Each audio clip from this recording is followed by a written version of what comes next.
దేవునికి స్తోత్రం. హల్లెలూయా. Praise the lord, praise the lord, praise the lord. మనం ఎన్నోసార్లు చెప్పుకున్నాం, మనిషి జీవించడానికి, బ్రతకటానికి, దేవుణ్ణి అందుకోవటానికి దేవుని ఆత్మ కావాలి అని.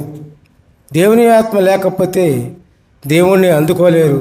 దేవుని ఆత్మ కోరుకోకపోతే దేవుణ్ణి అందుకోలేరు, దేవునికి ఇష్టంగా జీవించలేరు. కాబట్టి పిల్లగా దేవుని ఆత్మ ఖచ్చితంగా కావాలి. మరి ఆదాము, మొదటి ఆదాము అయినట్టు సరే, దేవుని చేత సృష్టించబడిన ఆదాము దేవుని ఆత్మను కోల్పోబట్టే కదా చివరికి ఎన్నో కష్టాలు, నష్టాలు, వ్యాధులు, బాధలు ఎన్ని కూడా అనుభవించింది. మరి కోల్పోయిన ఆత్మను నరులకు ఇవ్వటానికే యేసుప్రభువు వారు ఈ లోకంలో ఇచ్చారు. మరి దేవుని ఆత్మ ఖచ్చితంగా మనకు కావాలి. హల్లెలూయా. Praise the lord, praise the Lord. దేవుని ఆత్మ కావాలని ఎంతమందికి ఆశ ఉంది చెప్పండి. దేవునికి స్తోత్రం. హల్లెలూయా. Praise the lord, praise the lord.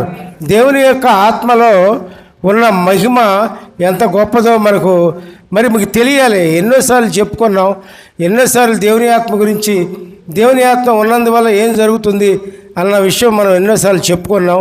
కానీ మీరు గ్రహించట్లా. మరి దేవుని ఆత్మ వల్ల కలిగే లాభాలు ఏంటో, మరి ప్రయోజనాలు ఏంటో మనం చూద్దాం. ఇక్కడ ఒకసారి హెస్కేల్ 39వ అధ్యాయము 29వ వచనం. అప్పుడు ఇశ్రాయేలుల మీద నా ఆత్మను కుమ్మరించేదను గనుక నేనికను వారికి పరాముఖుడై ఉండను. ఇదే ప్రభువు యెహోవా వాక్కు. హల్లెలూయా. Praise the lord, praise the lord.